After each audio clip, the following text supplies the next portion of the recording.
Anyway, so you mentioned about school, your uni.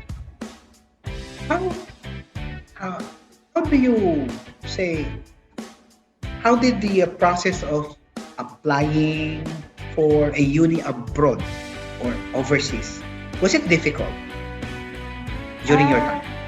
in my experience, no, because I think my mom, my mom she found an agent that helped me apply, so it was really easy. I mean, I just gave the person my documents. Mhm. Then for my program specifically, because it is like a numeristics program, I had to take an exam and I was put on a ranking list, which was horrifying. But like other than that, it was relatively easy. For the Japanese universities I applied to, though, they wanted a lot of things like early on, and I was just like barely reaching the deadline. So keep So that in mind. you have to get documents from the school, documents from the Yeah, government. Yeah. yeah. Mhm. Also, How about no? Yeah. oh yeah, if you need something specific from the school, be very specific with what you want. Because I remember I had like a back and forth with the school of like what I needed. And I remembered and I feel so bad because I needed a very specific statement from the school. And I Mhm. sent them like, hey, I need this statement from the school. And they give me the thing. But it was just like a few words off. Just like, so I had to email them again and say like, hey, I'm so sorry, but can you like change these two words into these two other words, please? Because the Yeah. university would not accept the first one. So I was like, no. Yeah, that's very true. Some universities would look for, say, for example, a recommendation letter. Some schools will not want that. Some schools will just want like a personal statement, or some schools will just be okay with, some schools will just be fine with, you answering the forms with their questions, right? Yeah, I think that's a very good tip for our future uni students Yeah, to that just ask really the stressed. school of very specific uh, university requirement. Yeah. Mm. Also, if you're applying for like art schools, this is just like a thing that my friend had to go through. So I'm like just like throwing that out there because I don't know what the kids are gonna go through. Oh my god, I'm old. Like if they're asking if they're asking for a portfolio, sometimes they just say like, "Oh, we want your portfolio." You can ask them, I think, of like, "Hey, what exactly do you want to see?" Or like, "Hey, what do you need?" Or like ask around like what they want to see because Mm. they can be very vague with things. It also Yeah, applies to that's like true. other things, I guess. Especially in the arts, yeah, they look for your portfolio, your work. But Yeah. then again, I think you have to ask specific questions. How about like finding a place there? Was it Oh my difficult god. or Okay. Fun fact about there is a big housing crisis. I actually have a friend who's technically still homeless because seriously? yeah, it's such a huge problem. Like there are there was a housing protest a few somethings ago, and there's gonna be a housing protest like next week because there are so many international students that can't find homes. It's awful. I don't know if the government has addressed it or not. It's like actually really bad. The uni also doesn't really help students when it comes to this, and that's what I'm super miffed. But I'm so grateful that I was able to find a room. Good lord.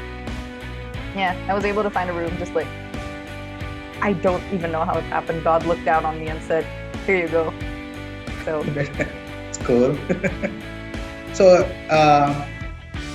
you use an agent as well for the housing, just like what you did for the uni? no. Uh, No. for Eh, first years, my uni does provide help, but then afterwards, you're kind of on your own. Sorry, buddy. Suck it up. Ugh. like, did you do a survey of the, the country before you started? Like, did you visit as a tourist in the Netherlands before you started university? Oh no, when I moved here, that was just like my first time here. Maybe that was a little bit of a dumb move on my part. But you know what? Whoopsie. But look at you now, right? You are on your third year. I think you have adjusted, really. Now you're cooking. I You're cook. cooking. Whoa. You shop for yourself. How was it being independent now, like away from home? I have it in my notes, and I remember one of the things that I noted down was like based on a question: what obstacles have you encountered? And the very top one is like eating/cooking for myself. The realization. I remember I had a realization one day of like, oh my god, I'm gonna have to like think about food for literally the rest of my life. And that was just that's like one of the things I miss about being babied at home. Like at home, it's just like, oh, I'm on my phone, I'm playing like a game like Genshin Impact or Minecraft or whatever for like 7 years. And then my mom will just be like, hey, food's ready. And I'm like, yay, food. And now it's like I'm playing a game and I'm like, oh no, what am I gonna eat? There have been several moments where I look in my fridge and there's just like a slice of cheese in there and I'm like, oh, well, okay, cool. And then you have to look after yourself because no one will. Oh yeah, God. Gonna be honest, like I have a lot of issues with that because mental health things, especially during Corona. Yes. Like now it's much better, but back then it was a struggle. But again, blessed with cool family members, cool friends that like remind you, hey, you gotta eat. You mentioned about mental health, and of course, it's a big thing. Finally, this aspect of the psychology of humans was brought into spotlight. Did you have to deal with mental health as an independent student in outside of your home country? Of course, pre and during pandemic. Yeah, of course. Like I mentioned earlier, I have terrible anxiety. And it comes out at the weirdest moments. Well, weird according to non-anxiety people anyway. For other anxious people, it's like, oh yeah, I get that. But my anxiety was like so bad to the point where like even the thought of going on public transport would frighten me. Which is like technically my only other way of like going around the place. So it's like, it was like really crippling anxiety.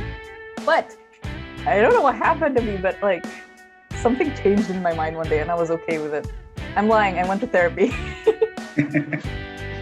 I've been blessed enough to go there, and like even during Corona, that was the worst because Corona is like my actual worst nightmare. Because right now, my family is like literally all over the place. My sister's in Canada, my mom's in Indonesia, I'm here, so we're all in different continents.